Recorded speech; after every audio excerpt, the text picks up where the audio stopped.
Hola, ¿cómo están? Bueno, en esta oportunidad nos encontramos para hablar un poco sobre la columna vertebral.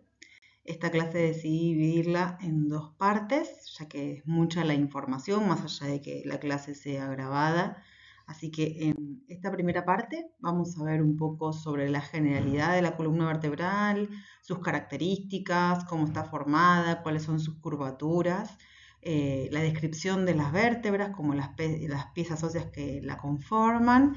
Y en una segunda clase nos vamos a meter más en profundo y vamos a hablar de la articulación de estos huesos y de los músculos que brindan el movimiento necesario.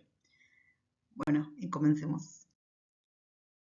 Entonces, bueno, vamos a empezar a definir lo que es la columna vertebral, columna referido, ¿no?, como a una estructura de soporte, justamente, que es una de sus funciones, también antiguamente llamada raquis, como la estructura, ese eje que tienen las plumas de los pájaros. En el ser humano es el resultado de un complejo proceso en la evolución que transformó una estructura que estaba adaptada a la locomoción en los cuadrúpedos a un eje que sea capaz de sostener la bipedestación, con lo que eso conlleva, que es sobre todo poder soportar el peso del cuerpo y permitir el equilibrio durante la posición erguida y poder transmitir ese peso después a los miembros inferiores.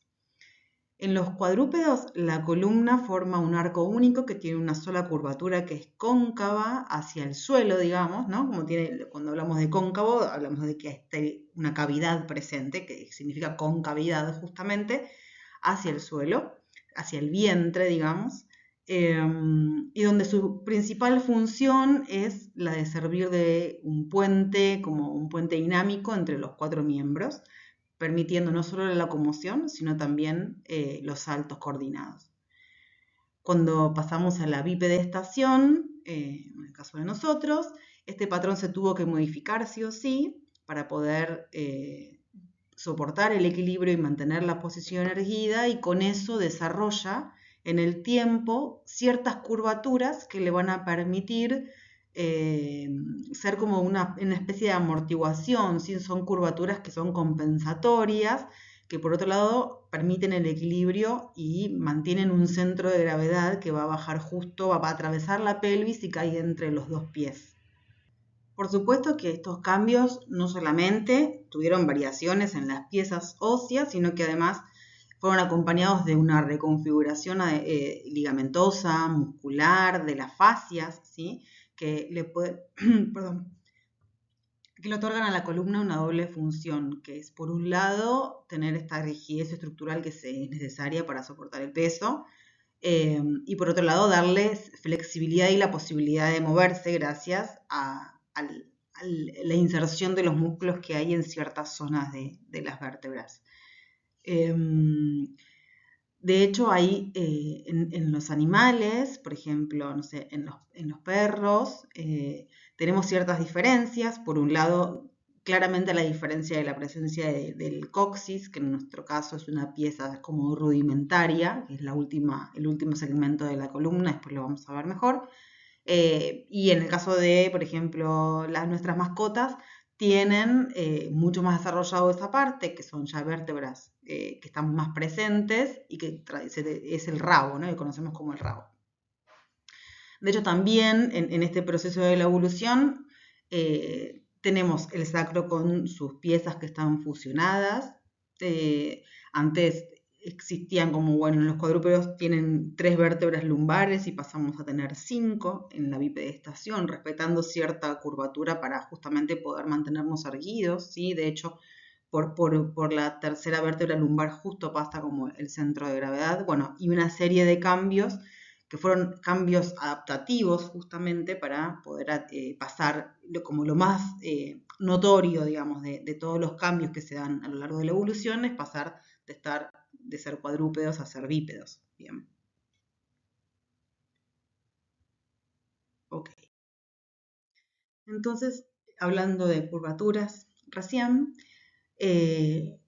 durante nuestra vida intrauterina, donde nos vamos formando dentro del útero en una situación de flexión de todo nuestro cuerpo, no es ajena a la columna en esa en esa posición, ¿sí? Y se mantiene hasta el recién nacido y unos meses más adelante, donde la columna vertebral presenta una única curvatura cóncava hacia anterior, en un estado de flexión, que mantiene, ¿sí? al principio, y que durante el crecimiento va a haber otras curvaturas que van a aparecer y que son de carácter adaptativo, ¿sí? Solamente a nivel torácico y a nivel sacrococcigio la curvatura de la columna va a ser cóncava hacia anterior y se llaman en ese caso cifosis. Esta cifosis o esta curvatura normal, fisiológica que tiene la parte torácica y la parte sacrococcigia de la columna es una curvatura que nosotros mantenemos desde nuestra vida intrauterina. Las otras dos, la curvatura cervical y la curvatura lumbar, son dos curvaturas que aparecen de manera son adaptativas, o sea que aparecen de manera secundaria y que responden a otras dos situaciones que se suceden. Alrededor de los 3 meses, más o menos, ¿sí? El bebé comienza a poder sostener su cabeza gracias a la fuerza de los músculos, del cuello sobre todo, que comienzan a tener más robustez y más fuerza para poder sostener el cráneo por sobre los hombros. Y en esto de poder sostener justamente el cráneo, se genera la curvatura cervical. Estas curvaturas, tanto cervical como la lumbar, que tienen una concavidad hacia posterior, ¿sí? Se llaman lordosis. Y por supuesto, podemos pensar, es más fácil ahora pensar que entonces la curvatura lumbar va a aparecer cuando ese niño comienza a caminar, ¿sí? Alrededor, consolidándose hacia alrededor del año y medio, 2 años, y después adquiriendo como distintas etapas en su locomoción, no solamente ponerse de pie, sino que después es caminar y después poder saltar y correr. En ese proceso que se da o que se consolida alrededor de los 5 años, los músculos que permiten hacer toda esa locomoción están, por supuesto, más robustos y con más fuerza y se consolida, digamos, esta curvatura a nivel lumbar, que también se llama lordosis, ¿no? Las lordosis entonces son dos, son las adquiridas, cervical y a nivel lumbar, donde la concavidad está mirando hacia posterior, yo me toco y siento como la curvita, y la torácica y la sacrococcigia son cifosis, o sea, con una curvatura hacia anterior, la concavidad es anterior. Y estas, tanto las lordosis como las cifosis, son fisiológicas. Cuando una de estas curvaturas está muy exagerada, vamos a tener un proceso ya que deja de ser fisiológico o que puede ser compensatorio a otra situación, y vamos a hablar de una hiperlordosis o de una hipercifosis. Muchas veces, por ejemplo, cuando son compensatorias, es muy claro en las mujeres cuando están embarazadas, sobre todo hacia el tercer trimestre, que a expensas del crecimiento del útero y por ende del abdomen, el centro de gravedad, como hay demasiado peso en el abdomen que antes no había, por el peso del bebé intraútero y de los anexos, el centro de gravedad cambia, necesariamente tiene que cambiar, si no una persona se caería hacia adelante. Y justamente se genera una hiperlordosis a nivel lumbar para poder mantener el equilibrio cuando uno está parado. Entonces cambia el centro de gravedad y para poder mantener ese equilibrio se exagera esa curvatura. Y ahí tenemos una hiperlordosis lumbar que se da fisiológico, que es compensatoria de ese momento de la gestación, ¿sí? Y luego tenemos cuando empezamos a adquirir una habilidad más fina, motriz fina, de alguno de los dos lados, aquellos que son diestros, aquellos que son zurdos, puede aparecer una leve compensación, sobre todo a nivel torácico, de una curvatura hacia uno de los laterales, hacia el lateral derecho o hacia el lateral izquierdo. Cuando eso es exagerado y deja de ser fisiológico o responder al mayor dominio de un lado que del otro, se llama escoliosis. ¿Bien? Entonces, a grandes rasgos, ahora me voy a meter, quiero hacer como este paréntesis para hablar un poco de una de sus funciones. Y después me voy a meter ya directamente con las vértebras, pero esto me parece importante como dejarlo claro así al principio. Si podríamos describir las funciones de la columna vertebral, podemos decir tres a grandes rasgos. La primera tiene que ver con una parte de la vértebra que es el cuerpo, que se va a encargar de soportar el peso, como una función, si se quiere, más mecánica, ¿no? Después, otra parte de la vértebra que es la parte más posterior, el arco posterior, que después lo vamos a ver, tiene diferentes apófisis o procesos, esas dos palabras son sinónimos, quiere decir como cosas que sobresalen, que justamente van a dar inserción a músculos, o sea que esa parte posterior o el arco posterior va a tener una función más cinética que tiene que ver con generar movimiento de la columna. Pero hay una tercera función muy importante que se da en el centro de las vértebras donde hay un agujero, que se llama agujero vertebral, que en conjunto, cuando hay muchos agujeros superpuestos, forma un conducto. Ese conducto vertebral aloja al interior a la médula espinal, que es parte del sistema nervioso central. Por lo tanto, esta tercera función, no menos importante porque la haya nombrado tercera, es de protección, ¿sí? Entonces, según la estructura o qué parte tomemos de la vértebra, tiene una función diferente. Por eso, cuando hablamos de una vértebra, si bien uno podría tomar una vértebra como esta y decir, bueno, pareciera como todas sus dimensiones son bastante parecidas y tiene una parte que es bastante más gruesa respecto de otras, podríamos decir que es un hueso corto. Sin embargo, cada parte de esta vértebra va a cumplir una función diferente. Entonces, muchas veces la clasificación de una vértebra es de un hueso mixto, ¿sí? Porque cumple como varias funciones. Entonces, dijimos recién que dentro del conducto vertebral, que está formado al interior de las vértebras, está la médula espinal. La médula espinal es la continuación del bulbo raquídeo que está dentro del cráneo junto con la protuberancia, el mesencéfalo, el cerebro, el cerebelo, ¿sí? Entonces, ¿por qué es parte del sistema nervioso central? Bueno, justamente porque el sistema nervioso central, que son todas las estructuras que yo acabo de nombrar, tienen la función de integrar la información y de generar respuesta, ¿no? Es como el CPU de una computadora. Esta información llega a estos centros a través de nervios que se llaman sensitivos o sensoriales porque traen la información no solamente del medio que nos rodea, sino del interior de nuestro cuerpo, o sea, cómo están nuestras vísceras, están distendidas, si no, si tienen que generar el movimiento que se llama peristaltismo, si no, ¿sí? Si tienen que absorber nutrientes o no. Todo eso es una información del tipo sensorial, ¿sí? Y hay otros nervios o lo mismos y conducen diferente información que llevan la respuesta, que esa respuesta puede ser motora, o sea, salir corriendo, o puede ser también del índole motor, pero que no sea algo voluntario del aparato locomotor, como la secreción de alguna enzima o la secreción de alguna hormona a nivel de las glándulas, por ejemplo, ¿sí? Entonces, se genera una respuesta, o sea, esa respuesta está ideada, digamos, dentro del sistema nervioso central y se ejecuta a través de estos como emisores que son los nervios, ¿bien? Que conforman lo que se llama sistema nervioso periférico, o sea que están en la periferia, por fuera de este sistema central.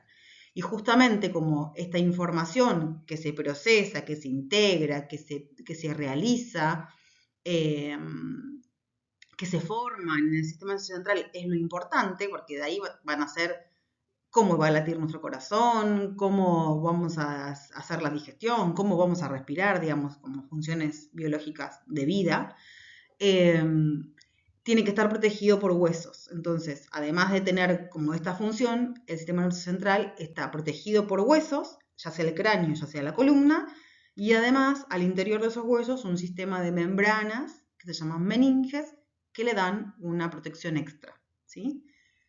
Dicho eso, una breve cosa sobre la médula espinal para tener ideas porque vamos a, seguramente, y cuando veamos columna los voy a nombrar a estos nervios y lo van a ver después en las clases, entonces me parece que un pequeño resumen de esto viene bien a esta altura. Es que de esta médula espinal justamente van a nacer nervios raquídeos o nervios espinales, son entre 33 y 34 pares.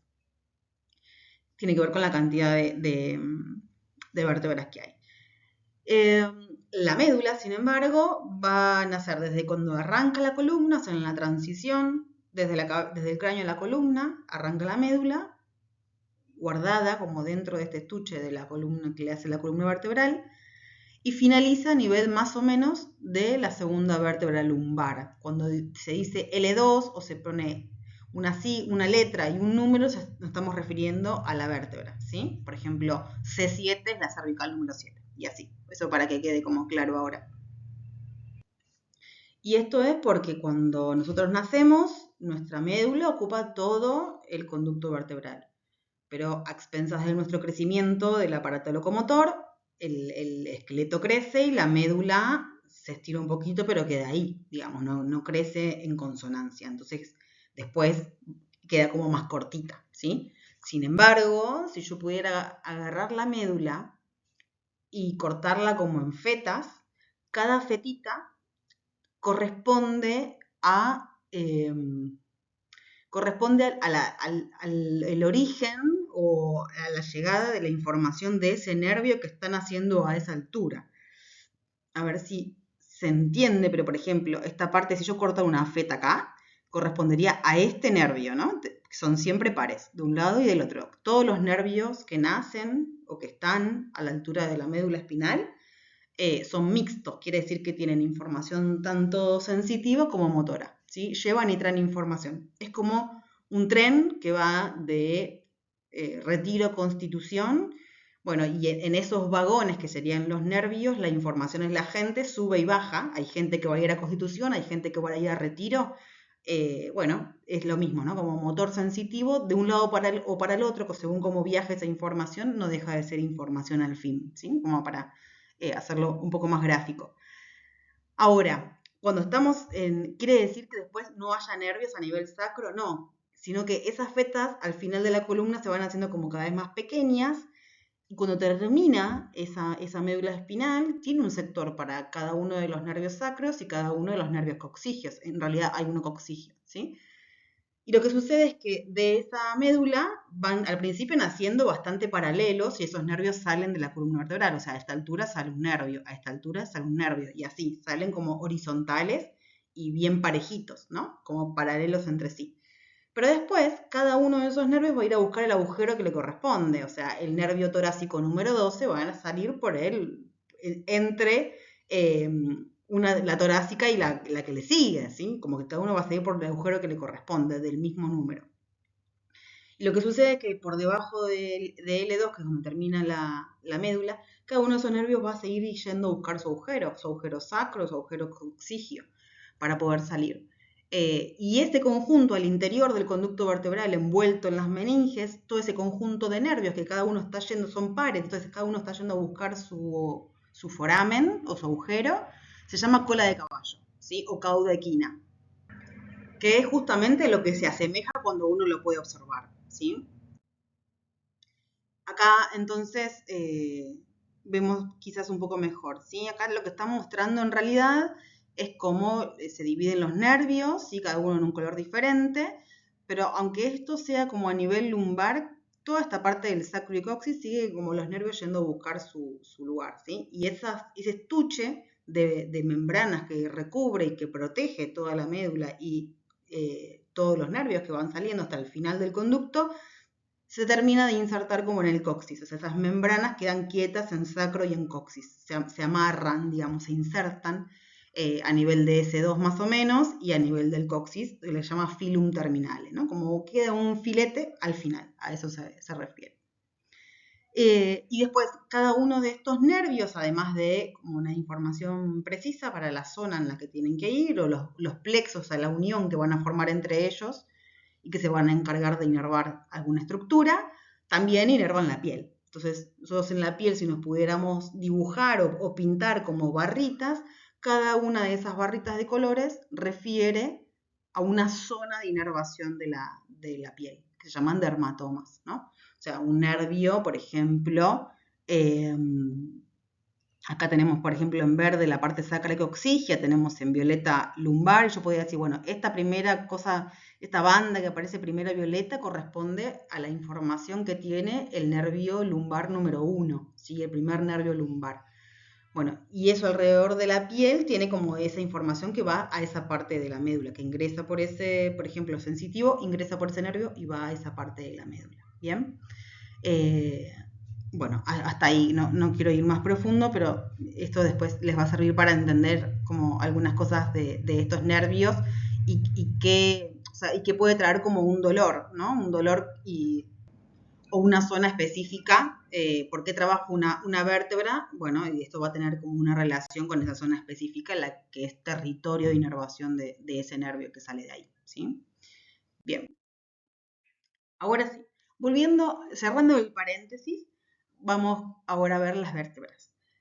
Las vértebras son las piezas óseas que conforman en su conjunto a la columna vertebral.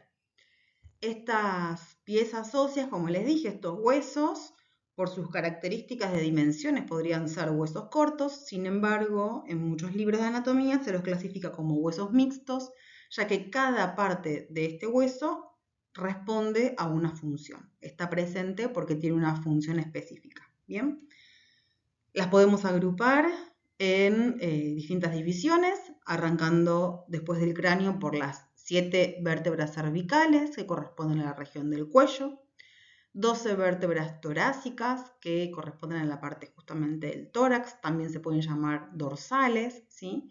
Que van a estar articuladas con las costillas, 5 vértebras lumbares que corresponden como a la parte de la cintura o de espalda baja, 5 vértebras sacras que están fusionadas en nosotros, en los bípedos, y entre 4 a 5 vértebras muy pequeñas fusionadas que convierten en el hueso coxis, ¿sí? Bien, independientemente de las diferencias que las hay a cada nivel regional de la columna vertebral, vamos a hablar o describir cómo es una vértebra tipo, ¿sí?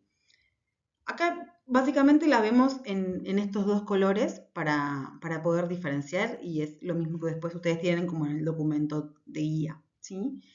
Pero a grandes rasgos, en este caso, es una vista superior de una de las vértebras, una vértebra tipo, donde hacia anterior encuentro toda esta parte celeste que corresponde al cuerpo vertebral encargado de soportar peso. Entonces, si yo miro a esa vértebra ya, como el primer golpe de vista que tengo de una vértebra sin saber sus partes, puedo inferir que esto que es más gordo, se ve más macizo, se ve más grueso, tiene que tener sí o sí la función de soportar peso. Raro sería que esto que es bastante finito y alargado sea el que soporte peso, digamos. Todo lo que tenemos en el cuerpo y que corresponde a la anatomía tiene un sentido, y la verdad que es bastante lógico de pensar, ¿sí?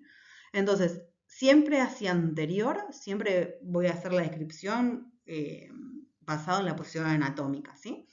Hacia anterior, o sea, hacia el vientre, vamos a encontrar los cuerpos vertebrales y que van a tener esta función de soportar peso. Hay cuerpos vertebrales más pequeños y hay cuerpos vertebrales más grandes, y vamos a ver después la diferencia. Detrás, o sea, en la región posterior, nos encontramos todo esto amarillo que es el arco posterior. El arco posterior lo que tiene de particular es que tiene cosas que sobresalen, prominencias, que van algunas terminando como más en punta y otras son más cuadraditas, pero no dejan de ser como salientes desde la parte, digamos, más central, y que lo que van a hacer es justamente darle inserción a músculos y ligamentos, por lo tanto permitir el movimiento, y es como la función cinética que tienen las vértebras a este nivel. El cuerpo está unido al arco posterior a través de los pedículos, ¿sí? Los pedículos es una parte de la vértebra que es como el puente entre el cuerpo que está hacia anterior y el arco posterior, ¿bien? Y luego tenemos una cantidad de apófisis. Apófisis o procesos significa lo mismo, que tiene que ver con sobresaliencias, ya creo que les había dicho en la clase de generalidades, pero todas las saliencias que tiene un hueso responden al crecimiento de un músculo o un ligamento que está tironeando y lo deforma, ¿sí? En general, cuando se están formando los huesos son bastante como redonditos, me refiero como a bastantes homogéneos, y eso después se va como deformando a medida que uno va creciendo y los músculos o ligamentos van teniendo más fuerza y tironean y lo deforman, ¿sí? Bien, entonces, volvemos a esto, el cuerpo anterior, el arco posterior, unidos por el pedículo. En el centro, entre el cuerpo y el arco posterior, tenemos el foramen vertebral o agujero vertebral, que en la superposición se transforma en el conducto vertebral que aloja a la médula espinal. Por lo tanto, esa es la parte en el centro, tenemos la parte de protección, ¿sí? Y volviendo al arco posterior, lo que le decía de las apófisis, tenemos dos apófisis transversas, una hacia cada lado, que en esta que es una vista lateral vemos ahí pintada de rojo. Las apófisis transversas miran hacia los lados, son como las alitas, ¿sí? Si yo pensara esta vértebra como un avión, sería la trompa del avión, la cola del avión y las alitas a los costados. Bueno, esas alas son las apófisis transversas, justamente apófisis porque sobresalen, transversa porque están transversas. Tiene como mucha lógica eso para recordar después los nombres. Y en la parte medial y posterior, en el centro, digamos, en la línea media, encontramos las apófisis espinosas porque justamente terminan como medio en punta, como si fuese una espina, ¿sí? De ahí el nombre. Las apófisis espinosas son las que son más fáciles palpables. Si yo me toco en la espalda y sobre todo en algunos sectores si hago una flexión, sobresalen y yo me las puedo palpar como puntos redonditos que sobresalen en la piel o que yo puedo palpar directamente con la mano sin ningún problema. La unión entre la apófisis espinosa con una apófisis transversa de un lado y del otro se llama lámina, ¿sí? Porque justamente parece una lámina, no tiene otra cosa, no sobresale nada, es como una parte derechita. Y después nos encontramos por cada vértebra 4 apófisis o láminas articulares, 2 superiores y 2 inferiores. En general, por regla general, digamos, las apófisis superiores miran hacia medial, ¿sí? Tienen como esta parte es más lisa y esta parte de afuera es más rugosa, por eso yo puedo definir que están mirando hacia medial. Todo lo que es liso, que uno toca en un hueso y que es liso, es porque está articulando con otra cosa, ¿sí? La parte rugosa es porque presenta inserción para algún músculo, ligamento o algo. Pero las partes lisas, en general, es porque son articulares, digamos. Bueno, esta parte lisa mira hacia medial y las apófisis articulares, que son las inferiores, la parte lisa mide hacia lateral, se va hacia lateral, mira para lateral. Y esto, si uno lo piensa por la lógica, se llaman articulares justamente porque es una parte que va a articular entre las vértebras.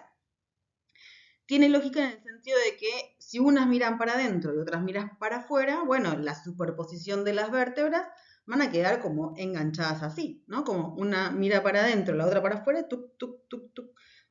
Se van enganchando, se van articulando. Tiene bastante lógica que miren hacia la inversa porque son las que se tienen que poner en contacto. Si yo tuviese dos de abajo que miran para adentro y las dos de arriba miran para adentro, no había posibilidad de articulación. ¿Se entiende? Bien. Entonces, nos centramos ahora en esta imagen, que es una vista lateral, donde encontramos hacia anterior, siempre va a estar el cuerpo, hacia posterior la apófisis espinosa, acá encuentro la apófisis transversa, acá encuentro una caricia articular superior y en este caso una inferior. Vemos dos porque estamos solamente mirando desde un lado. Lo que podemos observar por debajo del pedículo, que era el puente que unía el cuerpo con el arco posterior, encontramos una curvatura que se llama escotadura intervertebral, ¿sí? Porque está entre las vértebras y porque tiene forma de escotadura, ¿sí? No tiene mucha más ciencia. Entonces, si yo agrego una vértebra ahí para que se articule, acá veo cómo encastran perfectamente una y la otra, dos carillas que se van poniendo en contacto como las palmas de mi mano, y justamente la presencia de una vértebra encima de la otra va a hacer que esto que antes era una escotadura se transforme en un foramen, ¿sí? Es como que queda cerrado por debajo por la presencia de esta vértebra que sumé y ahora en lugar de ser una escotadura tenemos un agujero, foramen o agujero intervertebral, y es a partir del cual van a pasar los nervios espinales o nervios raquídeos. ¿Bien? Por ejemplo, si esta es la vértebra, la segunda vértebra torácica, por acá sale el nervio torácico número 2, ¿sí? O sea, los nervios raquídeos nacen en el agujero que le corresponde a la vértebra, o sea, nacen por debajo, ¿se entiende? Excepto a nivel cervical, que hay 8 en lugar de 7, pero no nos vamos a meter en eso, pero en general ahí justo por la vértebra que le corresponde sale el nervio cervical, el nervio raquídeo. Bien, ahora, vimos una vértebra tipo y nos vamos a meter cada vez un poquito más profundo, ¿sí? Si las dividimos en las regiones en donde las vértebras no están fusionadas, o sea, a nivel cervical, torácico y lumbar, vamos a ver que ya tienen a simple vista diferencias. Y eso va a tener que ver con que las diferencias van a cambiar, o sea, las dimensiones van cambiando de manera progresiva, de superior a inferior, porque también va cambiando la función de las vértebras, y también con la movilidad que requiere cierto segmento de la columna vertebral, ¿sí? Entonces, en este caso, donde estamos viendo acá, vamos a notar, por ejemplo, lo que más nos llama la atención es la diferencia que existe entre los cuerpos vertebrales, ¿no? Si yo miro el cuerpo vertebral de una vértebra cervical, una vértebra torácica y una vértebra lumbar, claramente puedo observar que a nivel lumbar el cuerpo es bastante más grande que a nivel cervical. Y esta progresión del incremento en las dimensiones del cuerpo vertebral responde a que a nivel lumbar soporta mucho más peso que a nivel cervical, donde solo soporta el peso del cráneo. ¿Bien? Esa era su función. Entonces es lógico pensar que cuando estamos más bajo de la columna, más peso hay que soportar. Lo mismo con las apófisis, ¿no? Van cambiando su estructura, las diferentes apófisis. Miren acá las apófisis transversas, son muy pequeñas. Acá ya cambian y acá terminan como en puntita, y esto también va a responder a la funcionalidad en los distintos movimientos de cada segmento de la columna. Y a nivel torácico, la característica que sobresale es que presenta carillas para articularse con las costillas. ¿Sí? Es un segmento que tiene menos movilidad por justamente la presencia de las costillas.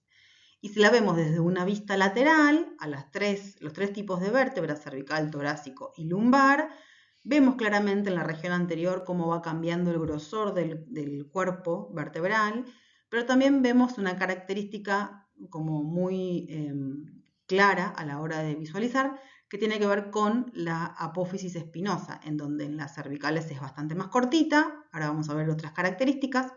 En las torácicas es descendente, ¿sí? Y en las lumbares es cuadrilátera, es cortita, grande y cuadrilátera, ¿bien?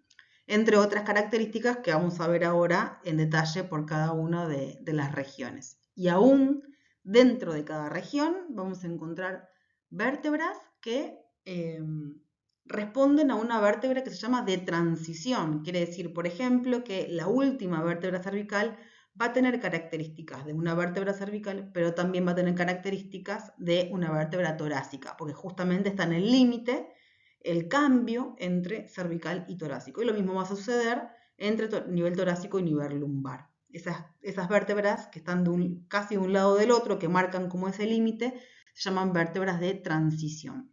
¿Bien? Comenzamos entonces con las vértebras cervicales. Comenzamos en la parte superior. Tienen, o por sus características morfológicas, mejor dicho, a la región cervical la podemos dividir en dos partes. Una parte superior constituida por la primera vértebra cervical y la segunda vértebra cervical, que se llaman atlas y axis respectivamente. Atlas, porque esa primera vértebra cervical sostiene, como en mitología griega, Atlas era el que sostenía el mundo. En este caso, esta vértebra sostiene el cráneo, que tiene una parte redonda muy parecida. Y la segunda vértebra cervical se llama axis porque tiene una apófisis, que ahí se ve como en azul, esto que sobresale, que es como un diente, y se llama axis justamente porque es como un eje, es el eje, ¿sí? Y una parte inferior, entonces, esta es la porción superior, y una parte inferior constituida por el resto de las vértebras. La última vértebra cervical, la número 7, que acá está pintada de amarillo, tiene características ya que son más parecidas a una vértebra torácica, ¿sí? Va como cambiando su aspecto hasta tomar como alguna característica de las vértebras que continúan. Bien. Entonces, la primera vértebra cervical, después voy a ir a las características generales, que son las que comparten entre C3 y C6 y C7. Ahora voy a retomar eso, pero voy a hacer esta clasificación para ir en orden de estas primeras dos vértebras que son bastante diferentes al resto, ¿sí? Por la función que tienen en general. La primera es el atlas, como les decía recién, se está justo por debajo del cráneo, de hecho se articula con el occipital, con ese hueso que está alrededor de un foramen, que se llama foramen occipital, por donde transiciona el bulbo hacia médula espinal. Y lo que tiene ya a simple vista, diferente de todas las características que vimos de una vértebra, es que no tiene cuerpo, ¿bien? Sino que está constituida por dos arcos. Un arco anterior, que es este de acá, como más cortito si se quiere, y un arco posterior, ¿sí? Para que observemos y después está bueno que siempre en algún momento de la práctica puedan ver los huesos, puedan ver las vértebras, tocarlas, diferenciarlas, etc. Esto es una vista inferior de C1 y esto es una vista superior de C1 y esto una vista anterior. ¿Y cómo me voy a dar cuenta? En general, porque la parte anterior tiene el arco es como más cortito, pero además tiene en su interior o hacia posterior de ese arco, tiene una carilla articular para el diente de la segunda vértebra cervical. O sea, si ustedes lo tocan, lo van a ver, es algo liso, una carillita, un redondel lisito. Y lo otro que me voy a dar cuenta, si es superior o inferior, es que la parte superior tiene como estas cavidades para articularse con los cóndilos del occipital, que tienen como una forma medio de suela de zapato. Está como bastante diferente a esto que es más redondito, ¿sí? Entonces, estas que tienen como una suela de zapato va para arriba, ¿sí? Es la parte superior de la vértebra. Bien, entonces dijimos que la característica principal, apenas yo la veo, me doy cuenta que está, en lugar de tener un cuerpo, está formada por dos arcos. Un arco que es anterior y un arco que es posterior, ¿sí? Y estos dos arcos se van a conectar a los laterales a través de unas porciones óseas que se llaman masas laterales, esta parte de acá y esta parte de acá, de las cuales van a formar estas dos masas, antes de formar la apófisis transversa, un foramen, un agujero, que no está presente en el resto de las vértebras que no son cervicales, ¿sí? Este foramen transverso, en general en C7 tampoco está de la cervical número 1 a la 6, se llama foramen transverso y a través de él transcurre la arteria vertebral. La arteria vertebral es una arteria muy importante que es rama de una arteria que se llama subclavia, que pasa como a esta altura, ¿sí? Se va hacia atrás, ingresa por los forámenes transversos, obviamente es par, de la cervical número 6, asciende por todos esos agujeritos, ¿sí? Y una vez que llega a esta primera cervical, va a pasar, o sea, sale del foramen y se mete a través de este canal, que se llama canal de la arteria vertebral, se mete por acá y a partir de acá asciende e ingresa al cráneo. O sea que esta vértebra es encargada de llevar sangre a una gran porción de todo el encéfalo, de todo nuestro sistema nervioso central adentro del cráneo. ¿Sí? Después va a haber otra arteria que también va a compartir como los territorios de irrigación, pero esto es una arteria muy importante. Por eso es que está tan resguardada. Tiene sentido pensar que las arterias no están tan disponibles ni a la palpación, ni tan superficiales como para que se puedan lesionar por su función tan importante. Y sobre todo esta, o particularmente ahora que estamos viendo este tema, bueno, tiene bastante razón que si está llevando sangre al cráneo, al cerebro, ¿sí? al encéfalo, y lleva esta sangre a un gran territorio del encéfalo, y tenemos que pensar que tiene que estar protegida. Por eso existen estos forámenes que le dan protección, porque pasa la arteria alrededor de un canal óseo, y que además cuando tiene que ingresar al cráneo lo hace como haciendo un rulito para poder ingresar lo más adentro que se pueda, para incluso ahí que no se lesione con ninguna estructura que esté alrededor, ¿sí? Así es como eso a mí siempre me asombra, ¿no? Como cómo el cuerpo se las idea para resguardarlas siempre la función, ¿no? Esto es un poco como todas las estructuras del cuerpo están ahí resguardando las funciones que necesitan llevar a cabo. Bien, eso es como una característica muy importante. Vemos esos agujeros, es una vértebra cervical, no nos cabe duda. Y después lo que podemos observar es que en el arco arco anterior, además de presentar esta fosita para la articulación con el diente del axis, tiene un tubérculo en la parte más anterior, que es punto de inserción de musculatura y ligamentos, y en la región posterior tiene el tubérculo posterior, es una especie de una apófisis espinosa rudimentaria, ¿no? Una apófisis espinosa que no creció, digamos. Si yo tuviese que encontrarla es muy difícil porque está muy profundo y porque además no tiene apófisis espinosa, pero si tuviera que marcar un límite en donde la podría encontrar, podría tocar el occipital, ¿sí? Que es como esta parte de acá de la nuca, y vamos a encontrar como un huequito donde cae nuestro dedo en la línea media, y si corremos ese dedo un poquito más para abajo ya empiezo a tocar apófisis espinosas del resto de las cervicales, ¿no? Como sobresaliencias duras donde yo puedo palparlas muy fácilmente. Bueno, en ese lugar donde no palpo nada, que hay como un huequito entre esto que me toco, ¿sí? Acá está el huequito y después arranca otra vez a tocar las apófisis espinosas o a palparlas, mejor dicho, bueno, en ese hueco estará alojada la primera vértebra cervical, el atlas. Bien.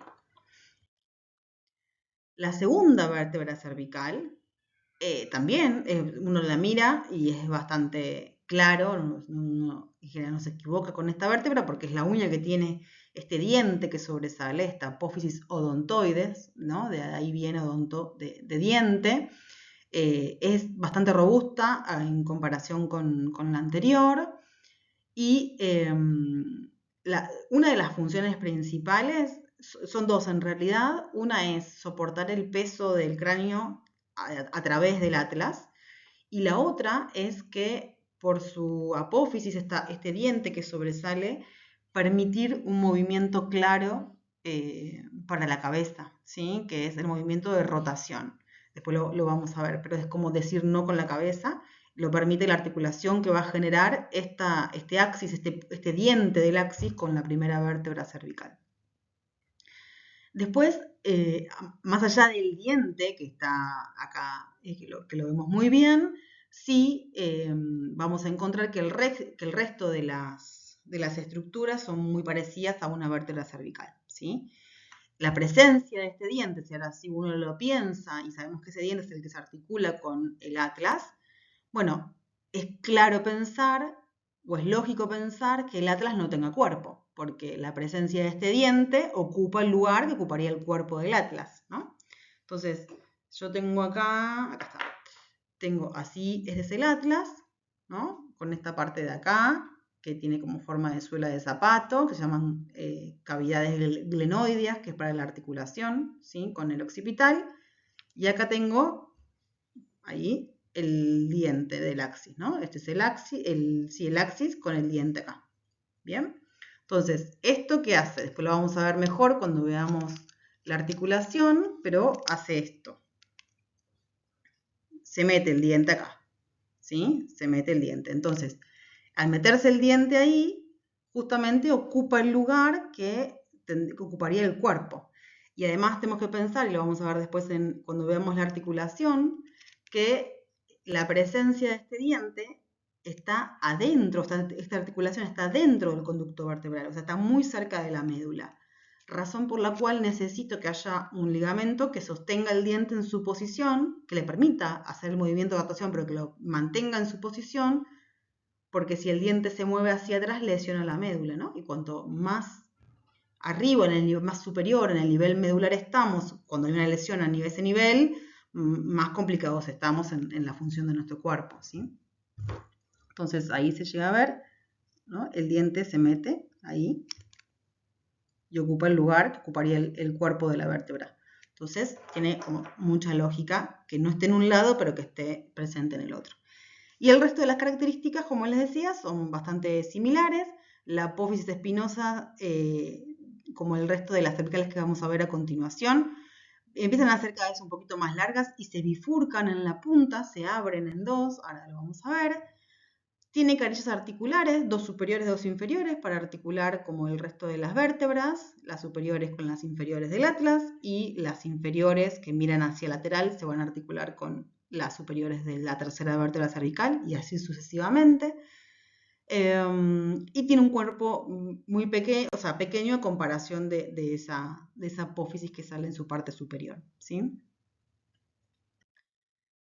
De la vértebra cervical número 3 a la 5 van a ser bastante iguales, ¿sí? Son como la clasificación típica de una vértebra cervical, donde el cuerpo es de pequeño volumen, tiene una forma más bien alargada en un sentido transversal, y lo que vamos a ver muy claro en estas, que no se veía tan claro en las anteriores, una porque la primera no tiene cuerpo y dos porque la segunda tiene la apófisis o el diente, lo que vamos a ver en la parte superior de los cuerpos cervicales es que terminan como en dos arcos o como en dos ganchitos, que se llaman apófisis unciformes o apófisis semilunares por su forma.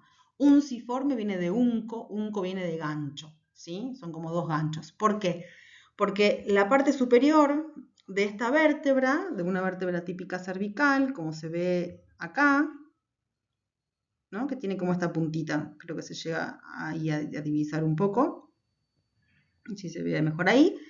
Bueno, esta parte superior está en la parte superior y no está en la parte inferior, con lo cual cuando viene otra vértebra cervical a, por ejemplo, articularse, estas no son de la misma persona, pero cuando se vienen a articular, esas partes superiores que sobresalen del cuerpo como ganchos apretan como el cuerpo que está arriba, ¿se entiende? Como en la superposición de los cuerpos vertebrales de las vértebras cervicales, la parte superior tiene como esos ganchitos así, entonces como se agarra por debajo del cuerpo de la vértebra que está por encima, y así sucesivamente.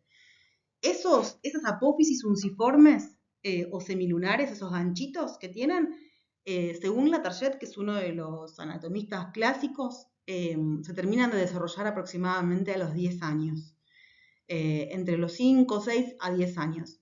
Y tiene bastante lógica en el sentido de pensar que cuanto más grandes nos volvemos, bueno, no muy entrados en edad, digo, pero cuando vamos saliendo de la niñez vamos como adquiriendo, o de la niñez, mayor motricidad, ¿sí? A nivel, por ejemplo, del cuello. Y en esto de mover más el cuello, que además la cabeza crece y pesa más, ¿no? A expensas del crecimiento del cerebro, el cráneo puede seguir creciendo. Ese peso y la posibilidad de mover con unos movimientos más precisos del cuello, necesariamente tenemos que tener vértebras cervicales que estén como bien unidas entre sí, que no permitan el desplazamiento entre ellas. Entonces, la presencia como de estos ganchitos que articulan con las vértebras que están como por encima, hacen que, si bien uno puede tener los movimientos de flexión, de extensión, de rotación y de inclinación, los cuerpos entre las vértebras se queden como en el lugar, no se desplace uno respecto del otro, ¿no? O sea que esto lo voy a exagerar, pero que esto no haga así en los movimientos, sino que vayan como juntos, ¿sí? Justamente para no lesionar la médula espinal. Entonces tiene sentido que en esta región donde más hay que proteger a la médula, tengan como estos ganchitos, a expensas además de que toda la porción cervical tiene que soportar el peso de la cabeza, ¿sí? Después, las características son las típicas de una vértebra cervical. El cuerpo pequeño, como les decía antes, alargado sobre todo en su diámetro lateral, transversal. Tiene las apófisis transversas que terminan como en dos tubérculos, un tubérculo anterior y un tubérculo posterior, que encierran el foramen transverso por donde pasa la arteria vertebral. Tienen las carillas articulares, en este caso las dos inferiores, que miran hacia lateral. Y encontramos el triángulo, el foramen vertebral, que tiene forma más triangular, es bastante más amplio. La médula a este nivel es más grande que la médula a nivel lumbar. Eso tiene que ver con la cantidad de información que maneja. Imaginen que si los nervios traen y llevan información, a nivel lumbar solamente traen la parte de pelvis y de miembros inferiores, pero a nivel cervical traen la información desde el cuello para abajo. Entonces la médula es más grande, por eso necesitamos que el agujero sea más grande, ¿sí? Y hacia posterior, la apófisis espinosa está bifurcada, termina en dos, y esto también tiene una razón, y es que en la apófisis espinosa de todas las vértebras se insertan músculos, ¿sí? Pero en estas vértebras que son más pequeñas, necesitamos que esa se bifurque para que el músculo del lado derecho se inserte en la puntita que sale del lado derecho y el izquierdo del izquierdo. Porque al hacer los movimientos, donde uno puede como rotar mucho, por ejemplo, la cabeza, esos músculos permiten hacer con los distintos movimientos. Si fuese que dos músculos se insertan en un mismo lugar, esto, por ser más pequeño y más finita esta apófisis, se puede lesionar. Entonces, que hizo el organismo, ok. Entonces lo que hago es dividir las fuerzas, la divido en dos y en cada una de esas cosas donde termina se inserta un músculo del lado derecho y del lado izquierdo. Entonces de esa manera está repartida la fuerza muscular, ¿sí? Diferente es cuando estamos a nivel lumbar, donde la apófisis espinosa es bastante más robusta y no hay problema. Bien, y creo que no me olvido de nada más particular, sino, bueno, siempre obviamente recurren a la guía. Y las últimas que nos quedan a nivel cervical es C6 y C7. Esta es la número 6 y esta es la número 7. La número 6 es por donde va a ingresar la arteria vertebral, ¿sí? Esto para recordar. Tiene lo mismo, las apófisis unciformes o estos ganchitos en la parte superior del cuerpo vertebral, el foramen vertebral, la apófisis espinosa que se bifurca, las apófisis transversas, bueno, las calles articulares superiores e inferiores, que la vemos acá. Y en la número 7, algunas vértebras cervicales número 7 tienen foramen transverso, otras no, o lo tienen muy pequeño. Sin embargo, esté o no esté presente, por acá no pasa la arteria vertebral, ingresa a nivel de C6. Y lo que vemos de característico, como por ser una vértebra de transición, es que la apófisis espinosa ya no está bifurcada a nivel de la cervical número 7 y que además de no estar bifurcada es bastante más larga que la del resto, es más prominente y de hecho si yo me toco acá, como donde termina el cuello y arranca la espalda, eso que sobresale redondo es la apófisis espinosa de la cervical número 7, ¿sí?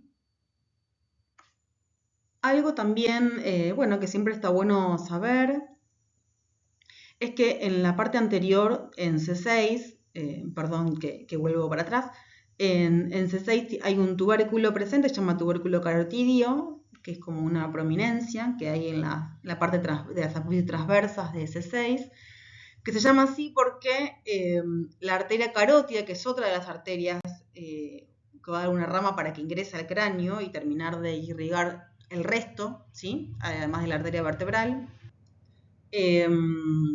está como muy cerquita, ¿sí? Está como a este nivel, entonces es como, sirve más para las maniobras clínicas, ¿no?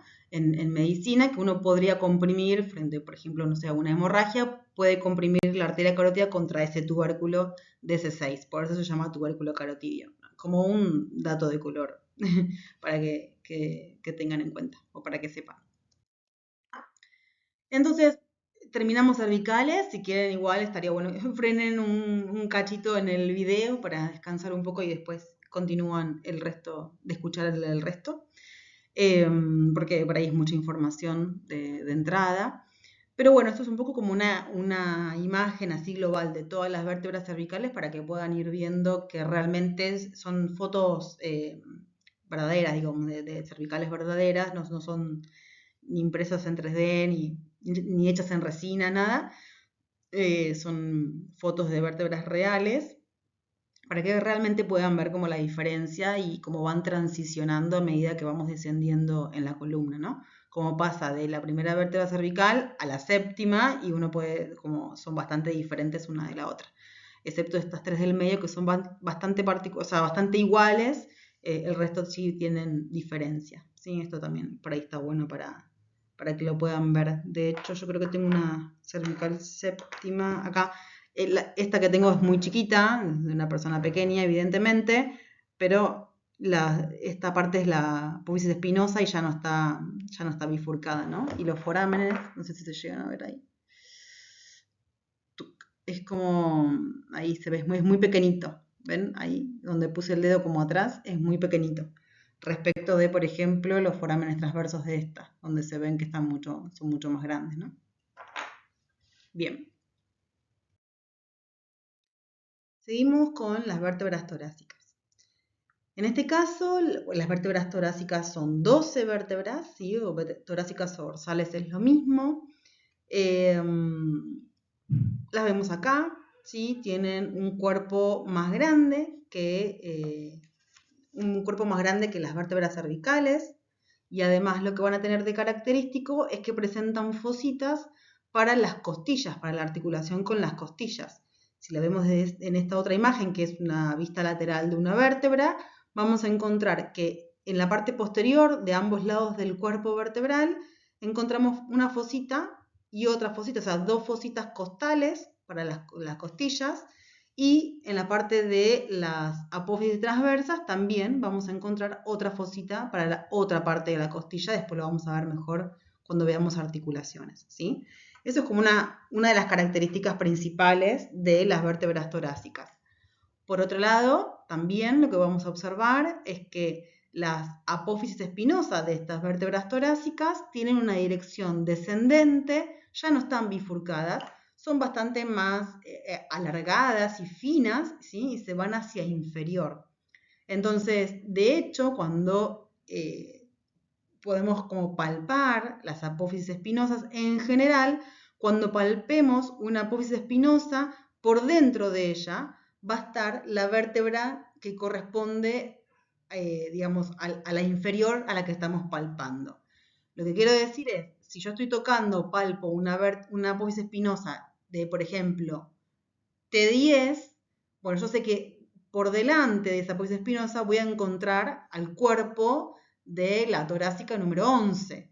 ¿Se entiende? O sea, si esta es la 10, acá voy a encontrar el cuerpo de la 11. ¿Por qué? Porque las apófisis espinosas de las torácicas, de casi todas las torácicas, tienen esta dirección descendente, ¿sí? Son bastante más largas y descendentes. Entonces, las torácicas tienen un cuerpo más grande, en general es como más redondeado, ¿sí? El foramen vertebral es más circular, no tan triangular como veíamos en las apófisis, en las vértebras cervicales. Tienen las calles articulares, dos superiores y dos inferiores, una acá y la otra ahí. La apófisis espinosa tiene una dirección descendente y lo que vamos a encontrar es que tanto en el cuerpo como en las apófisis transversas encontramos carillas articulares para las costillas, ¿sí? Para las costillas que le corresponden al mismo número, o sea, T10 con costilla 10, ¿sí?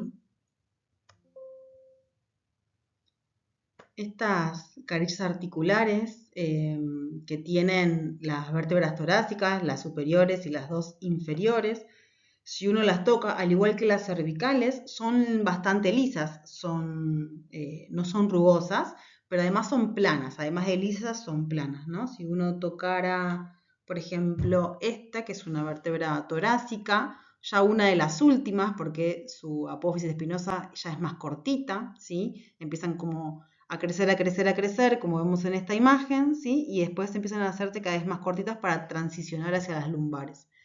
Pero si uno pudiera tocar las carillas articulares, ¿sí? Las tocan y son bastante planas. Lo mismo que en una vértebra cervical.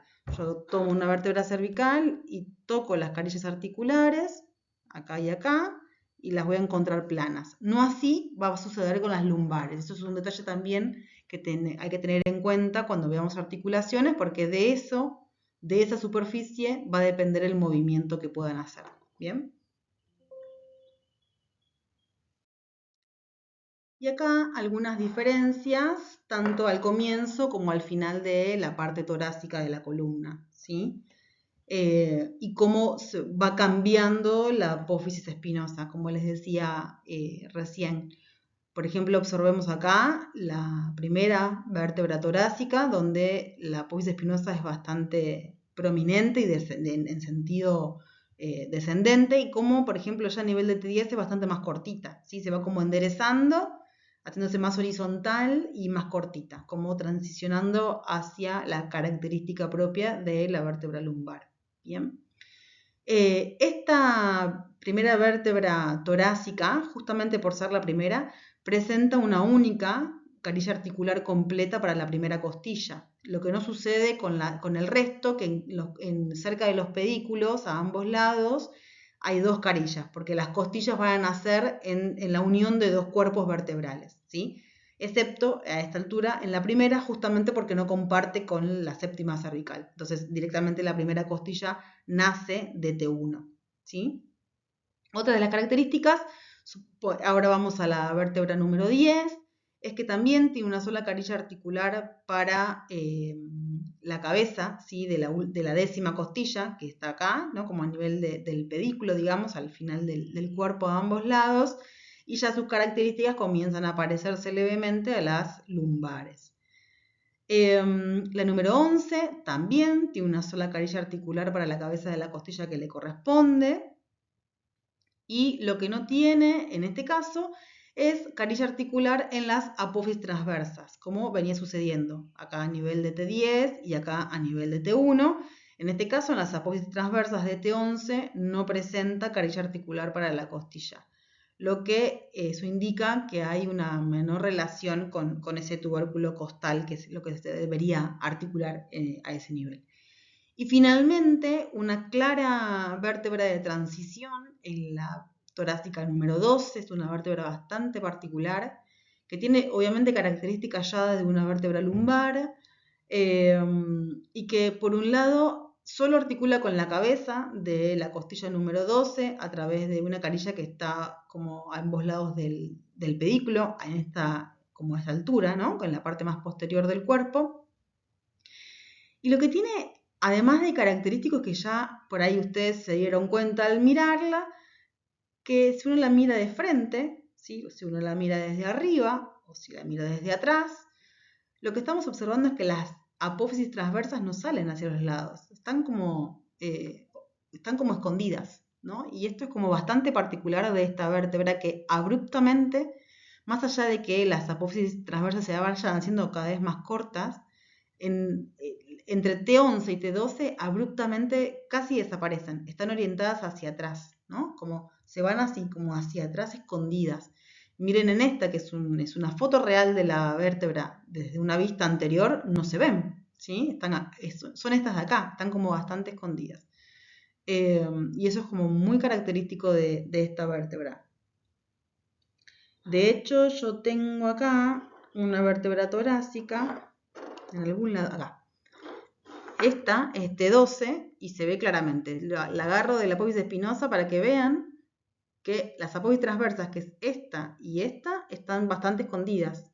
A diferencia de otra torácica, se las pongo al lado para comparar, donde las transversas son estas, ¿no? Salen como las alitas bien claras y en esta no, también escondidas. Hay cosas que suceden, más allá de ser la transición entre tórax y abdomen, hay cosas que suceden a ese nivel que responde a este cambio anatómico de la estructura, ¿sí? Y otra cosa que se ve particular de esta vértebra es que el cuerpo de la vértebra, no sé si se va a llegar a notar ahí, pero después ustedes pueden pedir alguna vértebra y se van a dar cuenta cuál es esta que les estoy diciendo. Por esta característica, no sé si se va a llegar a ver ahí, pero yo estoy como en modo espejo, ¿no? Esto para mí es izquierdo. Esta parte del cuerpo, ¿la ven que está como aplanada respecto de esta? Si yo el cuerpo tipo lo divido en dos, esta parte es más redondeada y esta parte está como que algo la aprieta, ¿sí? Justo por ahí pasa la arteria aorta, la arteria principal del cuerpo, que se pasa de ser como torácica abdominal porque pasa por detrás del diafragma, entre dos inserciones del diafragma, ese músculo de la inspiración, ¿sí? Que es un músculo que está horizontal dividiendo tórax de abdomen. Es como que ahí la arteria está bien pegada a la columna, porque está pasando bien por atrás del diafragma y el diafragma lo ocupa casi todo. Y apenas pasa por ese lugar, da como una de sus primeras ramas abdominales. Bueno, esto que ven acá que está como hundido en esta parte izquierda es por la presencia de la aorta, que a medida que el tiempo pasa, la aorta todo el tiempo tiene como estos pulsos para estas contracciones, para como el fluir de la sangre. Bueno, lo que va haciendo es modificar la estructura, ¿sí? Va haciendo como que esa parte del cuerpo vertebral de T12, donde está bien apoyada esta arteria, que es una arteria muy grande de calibre, es bastante gruesa, le deje como esa impronta, ¿sí? Hay huesos que tienen la impronta de, huesos y vísceras que tienen la impronta de lo que se apoya sobre ellos, ¿sí? Eso es bastante característico de esta vértebra, como bastante, no sé, me parece como una locura cuando uno lo puede ver, ¿no? Como es algo que se sucede dentro del cuerpo. Bueno, nada, es como otro dato de color, pero que llama la atención porque es un cambio abrupto, ¿no? De una vértebra a la otra. Acá vemos entonces, como vengo haciendo, como una vista general de todas las vértebras torácicas para que uno pueda ir como dándose cuenta de cómo son los cambios, ¿no? Desde la primera vértebra torácica a la número 12, como miren que van a estar bien hacia los laterales y como cada vez se van escondiendo un poquito más hasta que están casi escondiditas como vimos recién, ¿sí? Cómo va cambiando además el cuerpo, se va haciendo cada vez más grande, cómo se va achicando, la apófisis espinosa acá es bastante más cortita y acá es bastante larga, ¿no? Como estas características que van siendo morfológicamente como que va cambiando a medida que vamos descendiendo en la columna. Vamos a las lumbares, ya falta poquito. Estas vértebras lumbares son las más grandes porque están en un nivel donde tienen que soportar el mayor peso del cuerpo. Son 5 vértebras lumbares. Vemos acá una vista superior y una vista lateral de una vértebra lumbar. Presenta un cuerpo que es, por supuesto, bastante más voluminoso y que tiene una forma un poco como arriñonada, ¿sí? Respondiendo a como esta función de sostén, ¿no? que tienen estas vértebras. Después, los pedículos nacen bien en la parte superior del cuerpo, de la región posterior del cuerpo, que hay una gran escotadura, ¿sí? que presenta después en la unión de las vértebras los forámenes intervertebrales por donde atraviesan los nervios raquídeos. Después tenemos este foramen, justamente es más pequeño, ¿sí? Sobre todo porque a nivel del cuerpo de la segunda vértebra lumbar, acá ya no hay médula, sino que lo que aloja, además de este estuche de membranas, aloja los nervios nada más, no hay médula. Entonces tiene bastante lógica que el cuerpo, el agujero, perdón, sea más pequeño, ¿sí? Después, lo que tiene de particular es que las apófisis transversas ya las vemos, parecen como costillas pequeñas, ¿no? Tienen una estructura bastante parecida a una costilla. Esto es una costilla, por ejemplo, ¿sí? O sea, son como láminas finitas y largas, ¿sí? Las apófisis transversas de las lumbares es bastante parecido, mucho más corridas que una costilla, por supuesto.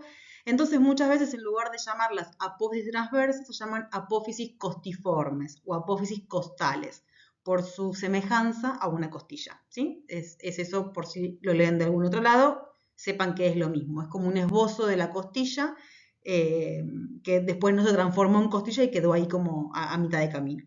Entonces, apófisis transversas o apófisis costales es lo mismo, ¿bien? Y después, lo otro que vemos es que la apófisis espinosa es cortita y cuadrilátera, ¿no? Como bastante ancha y cortita. Y ahí se insertan músculos, o sea, tiene como también como lógica de que sea así como bastante robusta porque hay músculos que tienen mucha fuerza a ese nivel, ¿no? Y que justamente necesitamos ahí la inserción de músculos que nos permitan mantenernos erguidos en la posición. Entonces, bueno, tiene que ser una parte de un hueso que se banque eso, ¿no? Que se lo pueda bancar. Ahí tenemos las lumbares en su transición, no tienen demasiada diferencia entre ellas, ¿sí? Acá las vamos a ver, cómo están los cuerpos. El cuerpo de la quinta lumbar es bastante más ancho en la parte anterior que en la parte posterior, ¿sí? Es como si fuera como así, ¿no? Como si esta parte fuera la anterior y esta parte la posterior. Es bastante un ángulo abierto hacia anterior, ¿no? Como bastante más ancho hacia anterior, justamente porque cuando nosotros después vemos la figura, ¿no? La típica figura de la curvatura, donde después de la quinta lumbar arranca el sacro, cambia abruptamente la dirección. Si de esa lordosis a la sifosis pasa muy abrupto, por lo tanto, la presencia de ese cuerpo vertebral de esa manera justamente permite como el cambio de esa dirección, mantener el equilibrio en ese cambio de dirección, ¿sí? Las apófisis son bastante parecidas, todas las transversas y la espinosa entre ellas, y no hay demasiada otra diferencia entre las lumbares. Bien, las últimas dos piezas que nos quedan de la columna son el sacro y el coxis. El sacro, entonces, son 5 vértebras sacras que están fusionadas. Entonces, hablamos del sacro como un hueso único. El sacro es un hueso plano porque predomina, predomina como el ancho por sobre la longitud y el grosor y tiene función de protección respecto de los órganos que están en la pelvis, ¿sí? Los órganos pélvicos. De hecho, forma parte de la pared posterior de la pelvis junto con el coxis. Tiene una curvatura anterior, o sea, es cóncavo hacia anterior. Y en la vida intrauterina, en los primeros momentos de vida, luego del nacimiento, estas vértebras sacras no están fusionadas, ¿sí? Sino que están separadas y unidas solamente por tejido membranoso entre ellas. Con el tiempo se van fusionando y aparecen en la cara anterior como estas líneas transversales u horizontales que representan la sinostosis, o sea, la unión ósea entre los cuerpos vertebrales sacros. Esas líneas finalizan en los forámenes sacros anteriores, porque están en la cara anterior del sacro, por donde emergen la rama anterior de los nervios raquídeos, ¿sí? En la cara posterior también vemos forámenes, se llaman forámenes sacros posteriores, y por acá son atravesados por las ramas posteriores de los nervios raquídeos. O sea que a esta altura solamente vemos esa división de los nervios raquídeos en una rama anterior y una rama posterior, y cada una lo hace por el foramen sacro correspondiente. Quizás no se aprecie bien, pero creo que sí en el dibujo. La cara anterior es bastante más lisa que la cara posterior, que se ve ya como bastante rugosa. Esto se debe a que en la cara posterior se insertan un montón de ligamentos y de músculos, que son parte de la región glútea y pélvica, ¿sí? Y en el centro encontramos lo que se llama cresta sacra media, que es la fusión de las apófisis espinosas de las vértebras sacras.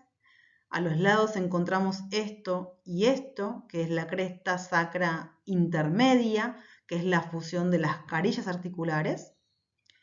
Y hacia la parte más lateral, a ambos lados, encontramos la cresta sacra lateral, derecha-izquierda, que es la fusión de las apófisis transversas de las vértebras sacras. Otra de las cosas que podemos observar es que en el vértice del sacro hacia el final, todas estas crestas se transforman como en dos cuernos sacras en la parte inferior, y en esta parte de acá el vértice del sacro se articula después con el coxis. Si vemos al sacro desde una vista lateral, podemos ver que en la parte superior tiene esto así como medio rugoso. Es la carilla articular para articularse con los coxales a ambos lados. Se llama carilla auricular porque tiene como una forma de oreja. Es bastante rugosa, ¿sí? Ya no es lisa como otras articulaciones, y esto después lo vamos a ver cuando veamos la articulación justamente. Por qué esta parte es rugosa, ¿sí? Necesita como encastrar justo por la función que tiene. Este es el sacro, ¿no? Esta es la cara anterior del sacro, que es bastante lisa, lo que es lo mismo que en la imagen que vemos acá, ¿sí? Si yo lo doy vuelta, esta es la parte de atrás, ya se nota que es bastante más rugosa, ¿sí? Con todas las crestas que les nombraba recién, como esta parte de acá, y en la vista lateral es eso, ¿no? Como tiene una parte donde continúa con la tercera, cuarta, quinta vértebra sacra, y en esta parte superior, que abarca sobre todo a las dos primeras vértebras sacras, encontramos esta carilla que es muy amplia, ¿sí? Responde casi a 2/3 del sacro, y es bastante rugosa al tacto, ¿bien? Esta parte de acá es la que va a articular con el coxal, que son los huesos que tenemos en la cadera, ¿sí? A esta altura. El sacro viene acá y me faltaría como el coxal del otro lado, ¿no? Esto viene acá y justamente esto responde porque en esta parte, en estos 2/3 superiores del sacro, es donde el sacro pasa el peso que viene bajando por la columna hacia los coxales y los coxales lo bajan al miembro inferior. Y es por eso que estas dos partes son las que articulan, y esa carilla articular es bastante amplia porque cumple esa función de repartir el peso en la pelvis para que descienda en los miembros inferiores. ¿Bien? Y por supuesto, el resto del sacro, el tercio inferior del sacro, con esta forma que tiene como de triángulo, justamente se afina porque esa parte no cumple ninguna función de soportar peso, entonces no requiere que sea amplia, ¿sí? Entonces se afina y después se articula con el coxis. Sin embargo, esta parte del sacro no es que queda libre colgando de la pelvis, sino que va a estar sujeta a los lados por unos ligamentos que son bastante robustos. Y desde una vista superior, obviamente encontramos el cuerpo de la primera vértebra sacra, que se va a unir al quinto, o al cuerpo, digo, de la quinta vértebra lumbar, y a los lados, esta parte como de la base del sacro, ¿no? Esta base del triángulo, que se llaman alerones del sacro por ser similares a dos alas. Y el sacro es interesante porque es un hueso que se nombró de esa manera. Sacro viene de sagrado, de sacral, y justamente porque más allá como de lo energético, ¿no?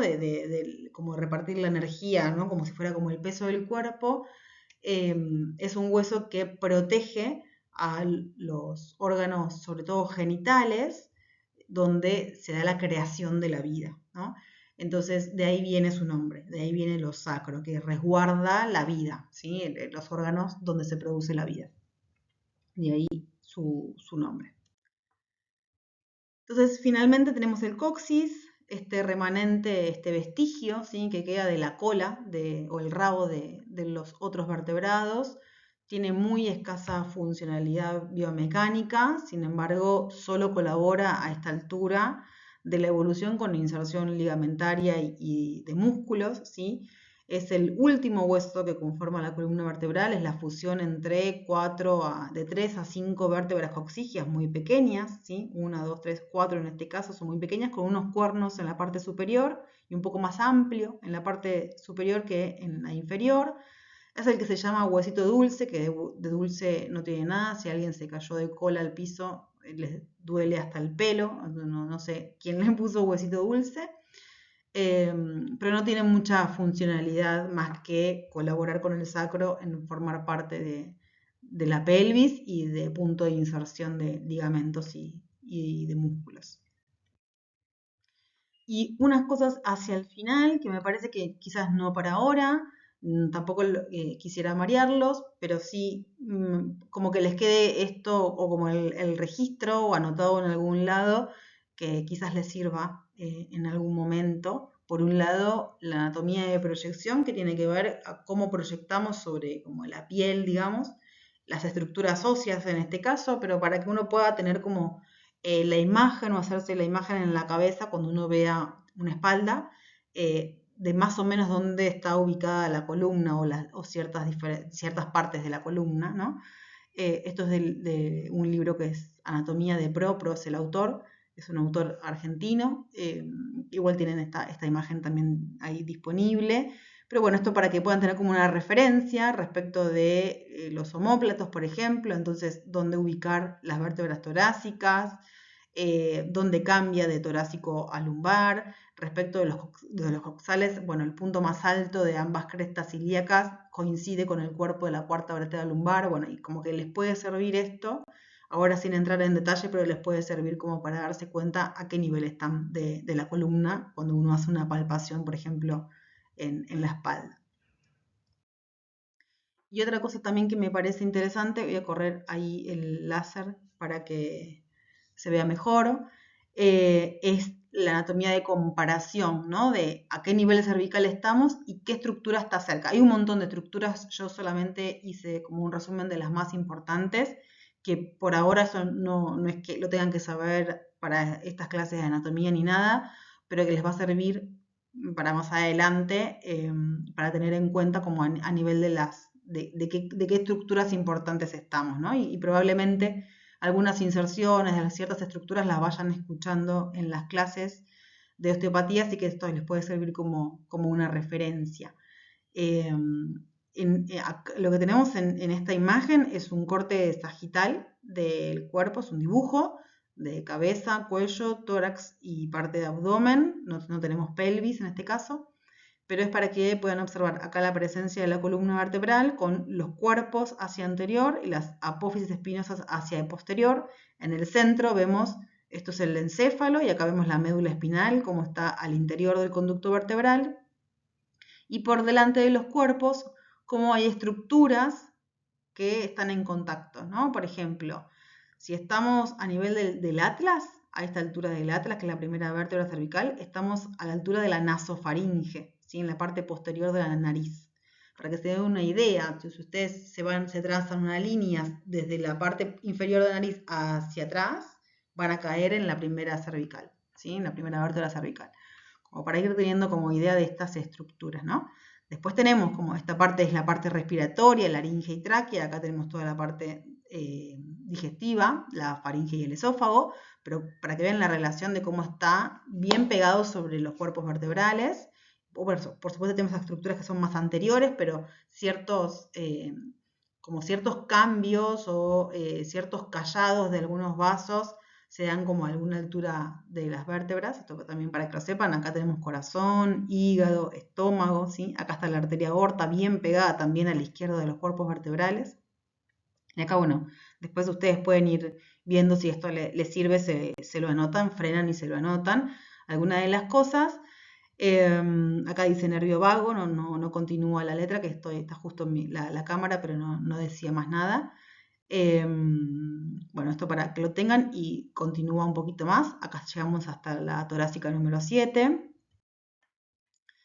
Después continúa, ¿no? Esto es lo que les decía, a nivel de la torácica número 12, está justamente la aorta que pasa a ser abdominal, está el origen del tronco celíaco, que es una de las arterias más importantes que da la aorta, comienza la primera porción del duodeno, hacia la derecha está el polo superior de uno de los riñones, como todas las cosas que se proyectan sobre esa vértebra.